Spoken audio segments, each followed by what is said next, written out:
ठीक है सर। नहीं दिखा रहा है।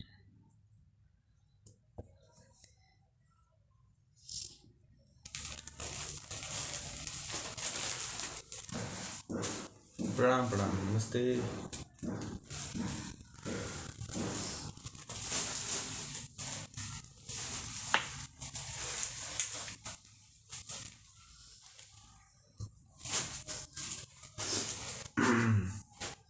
योग दर्शन के सैद्धांतिक सत्र में आप सभी लोगों का स्वागत है। योग दर्शन के सैद्धांतिक सत्र का जो क्रम है वह जो है धीरे धीरे बढ़ता ही चला जा रहा है और आज जो है 108वां जो है सत्र आज है। 107 कक्षाएं हो चुकी हैं इसकी। बड़ा ही ईश्वर की एक बहुत विशेष कृपा रही हमारे और आप लोगों के बीच में। योग दर्शन का सत्र चल रहा है। विभूतियों के बारे में पढ़ रहे थे और आज का जो विषय है वो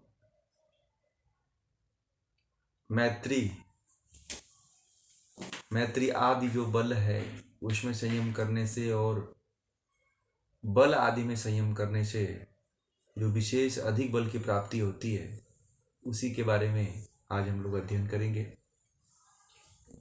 तो आज 23वां सूत्र है। बहुत ही 2 शब्दों का सूत्र है परंतु दिखता है 2 शब्दों का, परंतु इसमें 2 शब्दों में पूरा 2 लोक समाया हुआ है। ऐसा महर्षि पतंजलि ने सूत्र रचा हुआ है।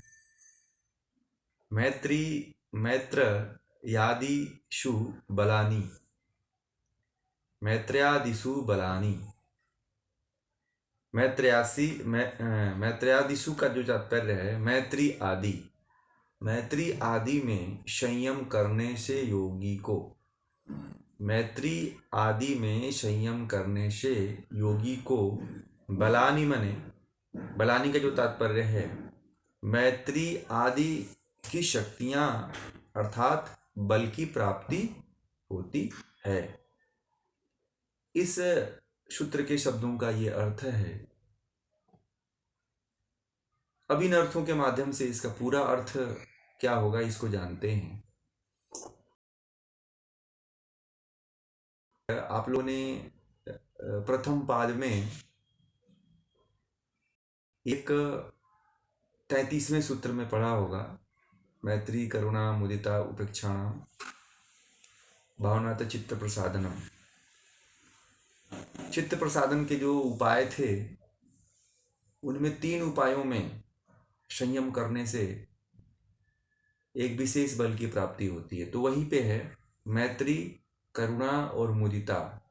इन 3 भावनाओं में संयम करने से मैत्री करुणा और मुदिता बलों की प्राप्ति होती है। इस सूत्र का ये तात्पर्य है, इस सूत्र का ये अर्थ है। मैत्री करुणा मुदिता उपेक्षा नाम जो भावनात चित्त प्रसादन का जो उपाय आप लोगों को पहले पाद के 33वें सूत्र में जो बताया गया था उसमें बहुत अच्छी तरह से इसकी व्याख्या की गई थी। अब विभूति पाद में उसी को उन्हीं 3 भावनाओं पे संयम करने से, धारणा ध्यान समाधि लगाने से जो है एक विशेष बल की प्राप्ति होती है। अब ये बात आप लोगों के मन में आ रही होगी कि महर्षि पतंजलि ने प्रथम पाद में तो कह दिया कि मैत्री करुणा मुदिता उपेक्षाणाम भावनातः चित्त प्रसादनम, परंतु यहाँ पे विभूति पाद में इन 3 भावनाओं में संयम करने से क्या प्राप्त होगा। तो मैत्री का बल प्राप्त करके हम क्या कर लेंगे, मुदिता का बल प्राप्त करके क्या कर लेंगे, करुणा का बल प्राप्त करके क्या कर लेंगे। ये तमाम प्रश्न उठते हैं और उठना स्वाभाविक भी है। कि यहाँ पे ये बताने का महर्षि पतंजलि का क्या तात्पर्य है, क्यों यहाँ पे इन सब चीज़ों को रख दिया भाई। क्योंकि पहले तो सूत्र में पहले उपदेश में प्रथम पाद में तो उन्होंने बता ही दिया कि मैत्री करुणा मुदिता उपेक्षणाम भावना चित्त प्रसादनम है। तो ये जो है सुख दुख पुण्य पुण्यानाम विषया भावना चित्त प्रसादनम, यानी कि उनके पीछे कौन कौन से भावनाएं करनी चाहिए और क्या क्या हमें प्राप्त होता है उसके बारे में भी बताया था पहले सूत्र में। परंतु यहाँ पे उन्होंने केवल 3 भावनाओं को लिया है, मैत्री करुणा और मुदिता। उपेक्षा की बात नहीं करते क्योंकि है उसमें कभी भावना नहीं की जा सकती है। जो उपेक्षा का भागी होता है उसमें कभी न धारणा की जाती है, न ध्यान की जाती है, न ही साधना समाधि लगाई जाती है। जो उपेक्षित है, जो निकृष्ट है, निकृष्ट में कभी आकृष्ट नहीं हुआ जा सकता है। इसीलिए उसको महर्षि पतंजलि ने नहीं लिया। केवल मैत्रियादिषु बलानी, यानी कि मैत्री करुणा मुदिता, ये 3 बलों के संयम पे ही उन्होंने विशेष बल दिया। और महर्षि पतंजलि कहते हैं कि इनके ऊपर संयम करने से एक विशेष बल की प्राप्ति होती है। कहते हैं कि इन भावनाओं में संयम करने से योगी को मैत्री बल की प्राप्ति होती है, करुणा बल की प्राप्ति होती है और मुदिता बल की प्राप्ति होती है। अब ये क्या होता है कि योगी इन असाधारण बलों के आधार पर जो है, जो ये साधारण बल नहीं है, ये असाधारण बल होते हैं। ये 3 बल जो प्राप्त होते हैं जब संयम करता है योगी, तो वो और इन असाधारण बलों के आधार पर वह समाज को सुखी बनाने के लिए विशेष प्रकार का प्रयत्न करता है, कार्य करता है। जितनी भी देखिए योगियों को, आप योगियों को देखे होंगे कि मैत्री करके, करुणा करके, मुदिता करके पूरे विश्व को बदलने की कोशिश की। भगवान राम ने सुग्रीव से मित्रता करके जो है उस क्षेत्र के जितने भी राक्षस थे, जितने भी आतताई थे, आक्रमणकारी थे, कुकर्मी लोग थे, उनका संहार किया। तो मैत्री, भगवान राम उसी कोटि के व्यक्ति थे, उस सिद्धि को प्राप्त व्यक्ति थे। मैत्री सिद्धि को वो प्राप्त किए हुए थे। करुणा जो सिद्धि है उसको भी वो प्राप्त किए थे। और मुदिता, हर्ष की जो प्रसन्नता की भावना है, उसको भी वो प्राप्त किए थे। तो भगवान राम जो है इन 3 मैत्री आदि बलों से सिद्ध थे। वो नहीं सिद्ध होते तो इतना बड़ा कार्य नहीं हो पाता। जो कोई सिद्ध होता है वही इतना बड़ा कार्य करने की सोच सकता है। साधारण व्यक्ति कभी इस तरह का विचार और भावना नहीं कर सकता है। वह कहता है इन सब बातों में उलझने से कोई मतलब नहीं, आराम से 2 रोटी मिल रही है, इसको खा करके अपने घर रहो और आराम से जिंदगी को काटो। वह केवल काटने की बात करता है। किसी से आप पूछिए कि आपकी जिंदगी कैसे चल रही है, तो वो यही कहता है कि बस जिंदगी कट रही है। तो वह साधारण और निम्न कोटि के व्यक्ति होते हैं जो इस तरह की बातें करते हैं। परंतु जो असाधारण लोग होते हैं, जो असाधारण कोटि के जो लोग होते हैं, वह लोग जो है समाज के कल्याण के लिए, समाज के उद्धार के लिए, जहाँ पे देखते हैं कि समाज में असमानताएं हैं, समाज में दुर्व्यवहार है, समाज में कुरीतियाँ हैं, समाज में पाखंड है, समाज में धर्म की व्यवस्था नहीं है, समाज में न्याय की व्यवस्था नहीं है, समाज में कल्याण की व्यवस्था नहीं है, तो इन व्यवस्थाओं को स्थापित करने के लिए वह योगी जो होता है, वह जो साधक होता है, वह जो व्यक्ति होता है, वह इन बलों का प्रयोग करता है। ये देखता है कि इस व्यक्ति से, फला व्यक्ति से अगर मित्रता की जाए तो उससे मित्रता करके इस काम को करवाया जा सकता है। भगवान राम ने सुग्रीव आदि से मित्रता करके ही रावण कि लंका पे चढ़ाई कर पाए। इतना आसान नहीं था रावण पे चढ़ाई कर पाना। भगवान राम अगर अकेले होते तो रावण आदि की सेना को नहीं परास्त कर पाते। इसमें सुग्रीव आदि की बहुत बड़ी भूमिका रही और बहुत बड़े योगदान रहा सुग्रीव आदि का भगवान राम को रावण से युद्ध की लड़ाई में लड़ने में। तो भगवान राम ने सबसे पहले मित्रता का जो एक दुनिया को संदेश दिया है वह भी अवर्णनीय है। भगवान श्री कृष्ण ने भी सुदामा के प्रति मैत्री भाव दिखाया था। सुदामा जो है बहुत ही गरीब व्यक्ति थे और उनके प्रति भी दरिद्र हो गए थे।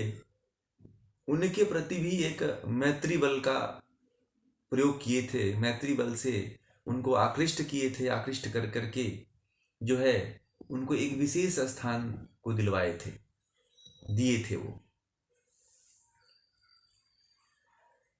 तो इस तरह से इन बलों को योगी उनमें धारणा ध्यान समाधि लगा करके उन बलों को प्राप्त करता है।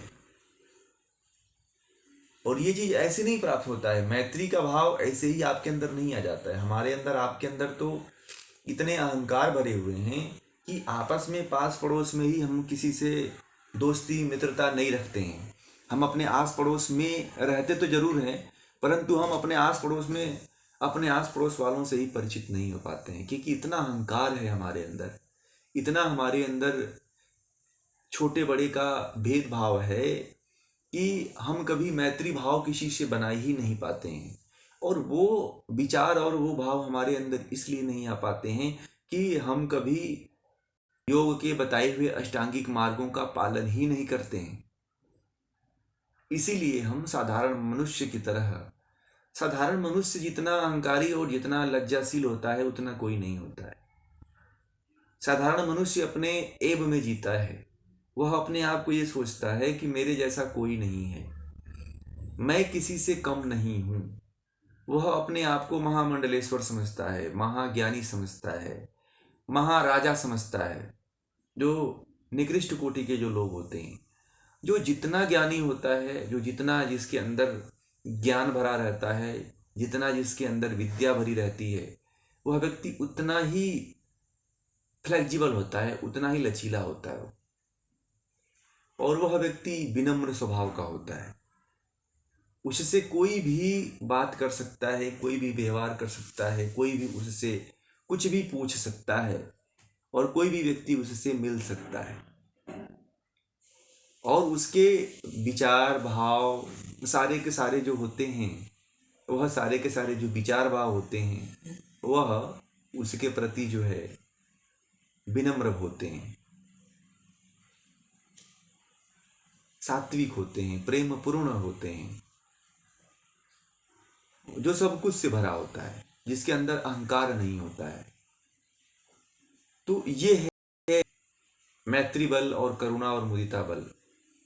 अगर व्यक्ति के अंदर करुणा का भाव आ जाता है तो उसके लिए जितने भी जीव जंतु, जितने भी मनुष्य जगत में जितने भी प्राणी जगत है, वो सभी प्राणी जगत जो है उसके प्रति आकर्षित होने लगता है। उसके प्रति जो है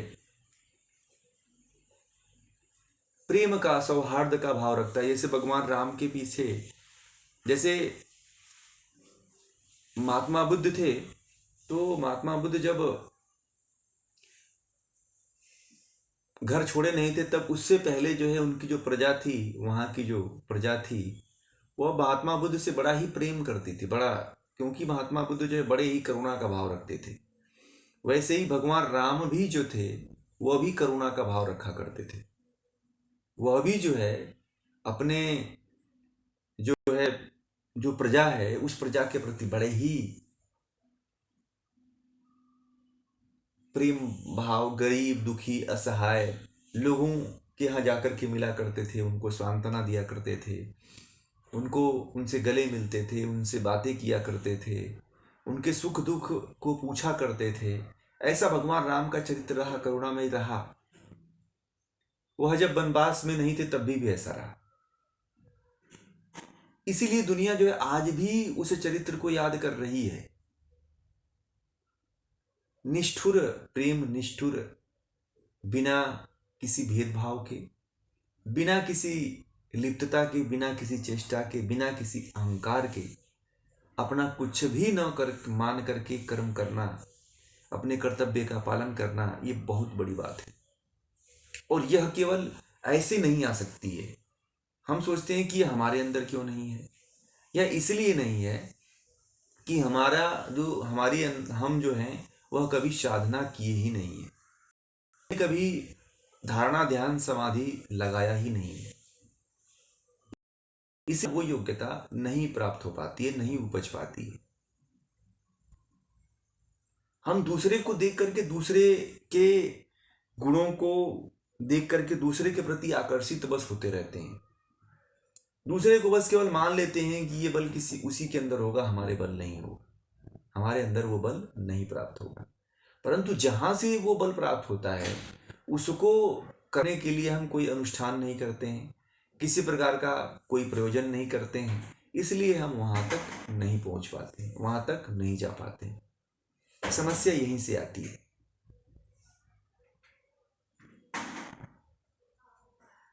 अब देखिए, मैत्री बल में क्या होता है, मैत्री बल से अन्य जितने लोग होते हैं उनको आप मित्रता बनाने में बड़े ही कुशल होते हैं। आप बल प्राप्त हो गया आपको तो किसी भी व्यक्ति से आपकी मित्रता हो जाती है, किसी भी व्यक्ति से आपकी मित्रता बन जाती है।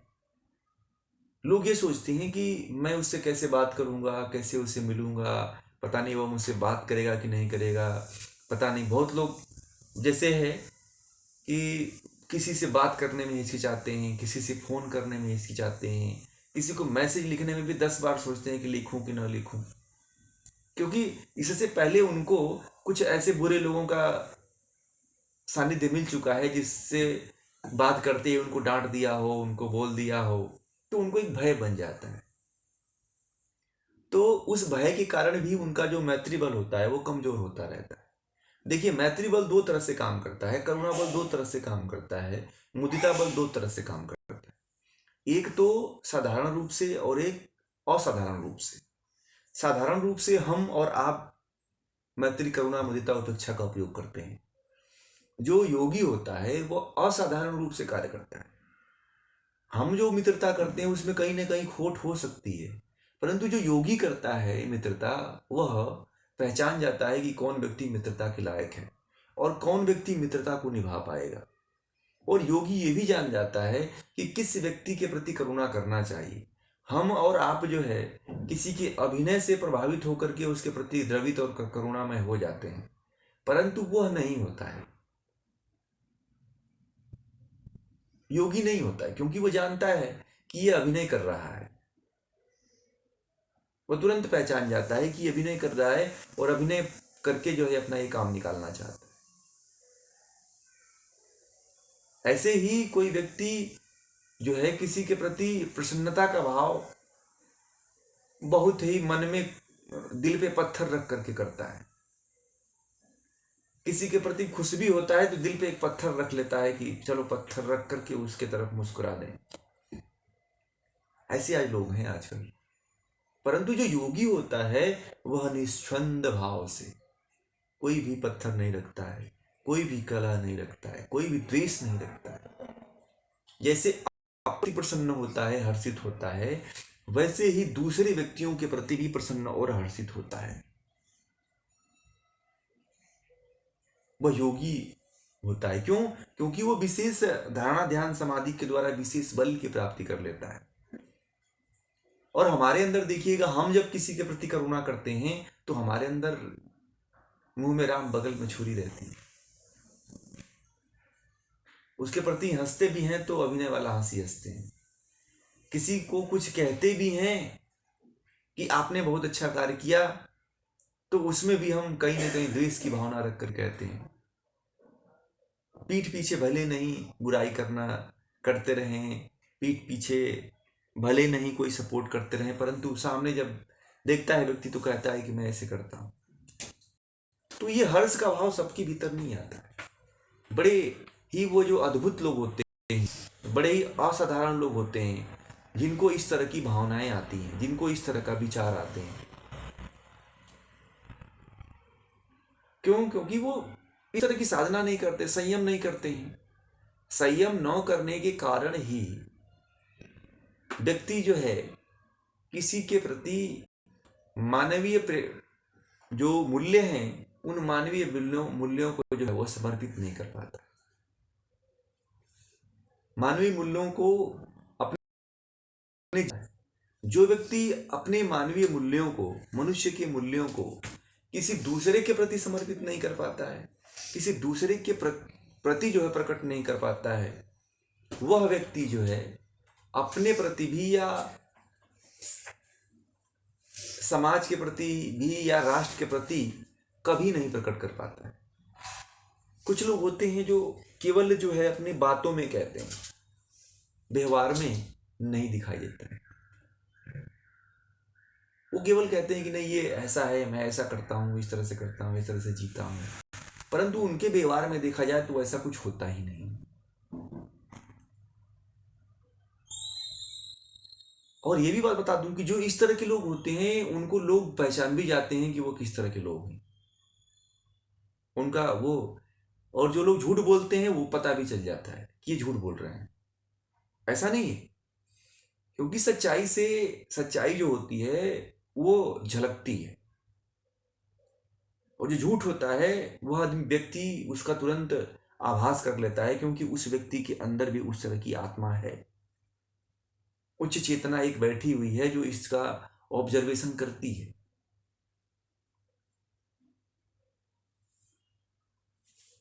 कोई भी व्यक्ति जैसे मैत्री बल करके विचार करके उनके साथ मैत्री की भावना कर लेता है, कोई करुणा की भावना कर लेता है, और उस जीवन को हर्ष की भावना उत्पन्न कर लेता है, प्रसन्नता का भाव उत्पन्न कर लेता है, वह कोई साधारण व्यक्ति नहीं होता है, असाधारण व्यक्ति होता है। और देखिए आजकल सबसे बड़ी समस्या ये हो गई है कि लोग जो है एक दूसरे के प्रति जो है केवल अभिनय कर रहे हैं, फॉर्मेलिटी जिसको कहते हैं। फॉर्मेलिटी के कारण ही हमारे देश में सांस्कृतिक मूल्यों का, नैतिक मूल्यों का पतन हो गया। फॉर्मेलिटी नहीं होना चाहिए कभी भी। कोई किसी भी के साथ आप व्यवहार करिए, कोई भी व्यवहार करिए, किसी भी तरह का व्यवहार करिए, तो उसमें फॉर्मेलिटी ना दिखाई दे, थोड़ा ही करिए, मगर दिल से होना चाहिए, हृदय से होना चाहिए, कि आप करते हैं तो लगे कि आप कुछ कर रहे हैं। ऐसा नहीं होना चाहिए। नहीं कि कुछ लोग ऐसे होते हैं कि बोलने के लिए बहुत अच्छी अच्छी बातें बोल देते हैं, बोलने के लिए बहुत अच्छी अच्छी बातें कह देते हैं, कहने के लिए बहुत अच्छी अच्छी बातें कर देते हैं कि मैं ऐसे कर दूंगा, इस तरह से कर दूंगा, मैं वैसे कर दूंगा, परंतु उनके जीवन के चरित्र में जो है नहीं दिखाई देता है। तो फिर वो व्यक्ति के जो मूल्य होते हैं वो खुद गिरने लगते हैं।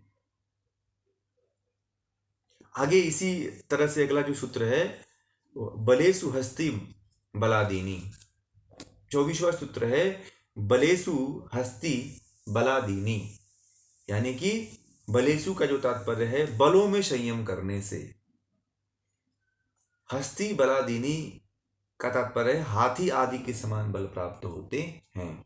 इस सूत्र का तात्पर्य है कि हाथी आदि के बलों में संयम करने से हाथी आदि के बल की भांति अधिक बल की प्राप्ति होती है। ये इस 24वें सूत्र में है।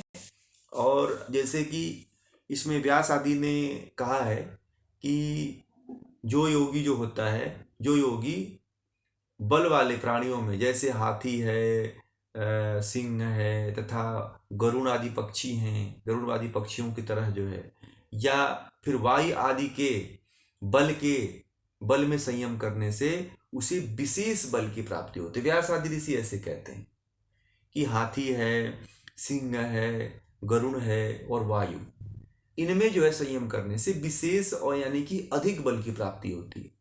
ऐसे नहीं होता है, अधिक बल की प्राप्ति होती है इनमें।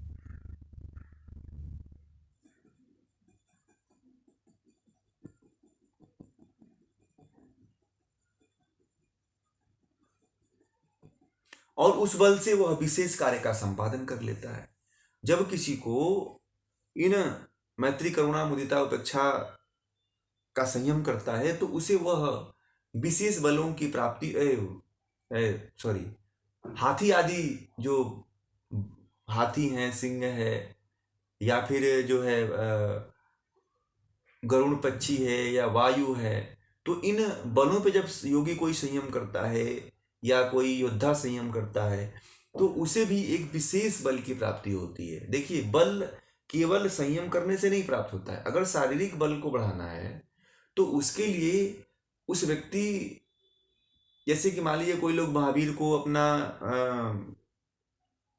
आदर्श मानते हैं, कुछ लोग महावीर जी को मानते हैं, कुछ लोग शिवाजी को मानते हैं, कुछ लोग भीष्म को मानते हैं। तो इस तरह के बलवान पुरुषों में भी संयम किया जाता है। इन बलवान पुरुषों में संयम के साथ साथ उस तरह का आहार आदि, तो भी आप इन बलों को प्राप्त करने से वंचित रह जाते हैं। ये भी ध्यान दीजिए कि उनमें, उनके गुणों में, उनके चरित्र में, उनके आहार विहार में भी हमें उसके साथ साथ जो है ध्यान देना चाहिए, तभी हम उस तरह के बलों को विशेष तरह से प्राप्त कर पाएंगे। कोई कह दे कि केवल आप सिंह में संयम करिए तो आपको वो सिंह जैसा बल प्राप्त हो जाएगा, तो ये मुझे थोड़ा असंभव लगता है, क्योंकि उस तरह का सिंह आदि की और हाथी आदि की तरह बल प्राप्त करने के लिए भोजन यानी कि आहार आदि में भी बहुत बड़ा परिवर्तन करना पड़ेगा। सात्विक भोजन लेना पड़ेगा। जो मांसाहारी भोजन है, जो बीमारियां उत्पन्न करने वाले भोजन हैं, उन भोजनों को, उन आहारों को जो है त्यागना पड़ेगा, तभी ये चीज जो है संभव है। कोई ये कह दे कि मैं वैसे ही प्राप्त कर लूंगा तो मुश्किल है, नहीं प्राप्त कर पाता है।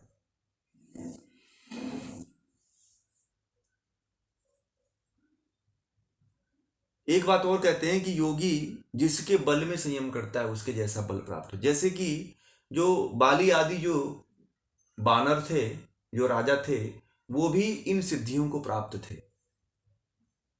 कि कहते थे कि बाली तो ऐसी सिद्धि प्राप्त कर लिया था कि अगर किसी से लड़ता था तो उसके शरीर का आधा बल उसके अंदर आ जाता था।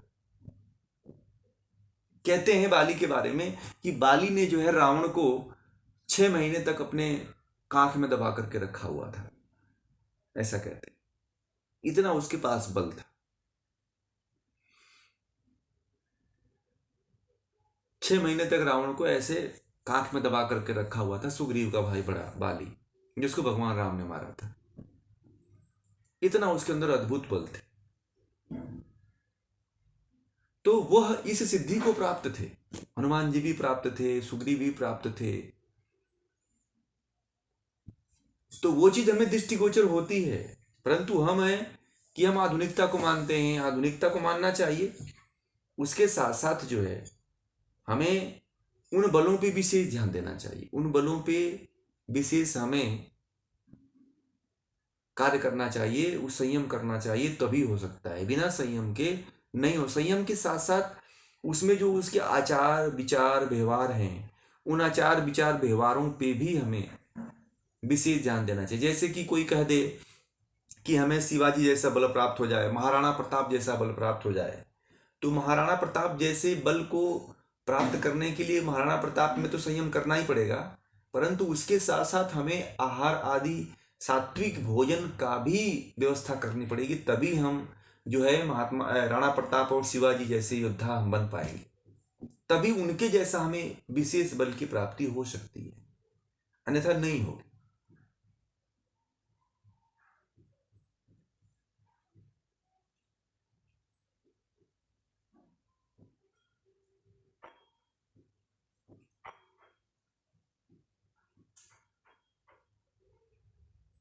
ये विशेष ध्यान दीजिए आप लोग, जब भी आप लोगों को अगर इस तरह का करना है, इस तरह का अगर सिद्धि प्राप्त करनी है, तो इस तरह के विशेष बलों में, बलों के साथ साथ उस तरह के जो दिनचर्या है, उसका जो चरित्र है, जो व्यवहार है, उसको अपने जीवन में उतारने का प्रयास करिए। उसके साथ साथ ये भी ध्यान रखिएगा, केवल हम बल प्राप्त करना चाहते हैं तो बल केवल संयम से मिलेगा, परंतु वो उतना नहीं मिल पाएगा। क्योंकि मान लीजिए जिसके शरीर कृशकाय है, कमजोर है, बीमारी से ग्रसित है, और वो बल में संयम करे, तो केवल बल में संयम करने से हनुमान जी जैसा तो बनेगा नहीं। शरीर, भौतिक शरीर तो जैसी मिली है वैसी ही रहेगी ना, उसमें तो कोई परिवर्तन हो नहीं सकता है। या फिर इन सिद्धियों को प्राप्त करने के बाद भी आपके शरीर में कोई परिवर्तन नहीं होगा, क्योंकि शरीर तो एक ही बार मिलती है। क्योंकि जीवात्मा तो इसमें प्रवेश कर चुकी है। जब जीवात्मा इसमें प्रवेश कर चुकी है तो फिर दूसरे जीवात्मा की तरह हमें शरीर तो मिलेगा नहीं। सिद्धि प्राप्त कर लेते हैं तब भी हमें शरीर नहीं मिलेगा। हाँ, इस शरीर में परिवर्तन आदि हो सकते हैं। परिवर्तन करने के लिए परिवर्तन इसमें किया जा सकता है, बढ़ाया जा सकता है, ये शरीर को घटाया जा सकता है।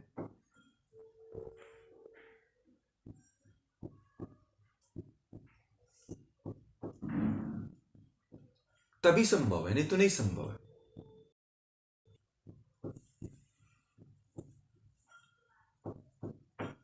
ये जो है आपका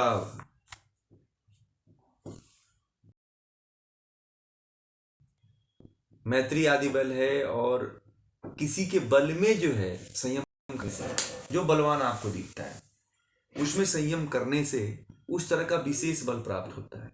और उस देखिए जो इस तरह के सिद्धियां प्राप्त करते हैं, विशेष बल प्राप्त करते हैं, वह मानव के लिए, समाज कल्याण के लिए कार्य करते हैं।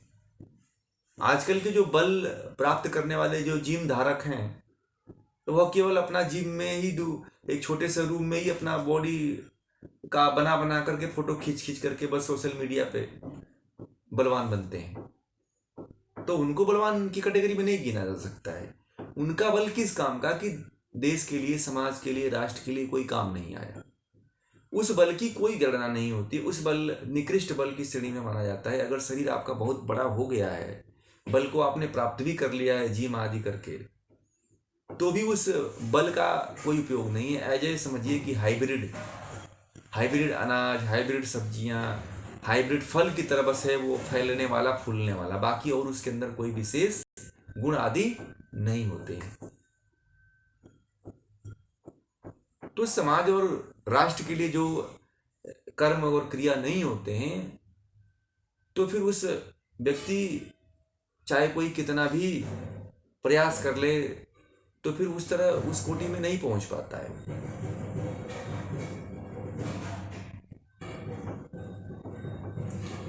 इसलिए जो है अब ये जो आज का जो विषय है विशेष बल की प्राप्ति, वो यहीं पे पूरा होती है।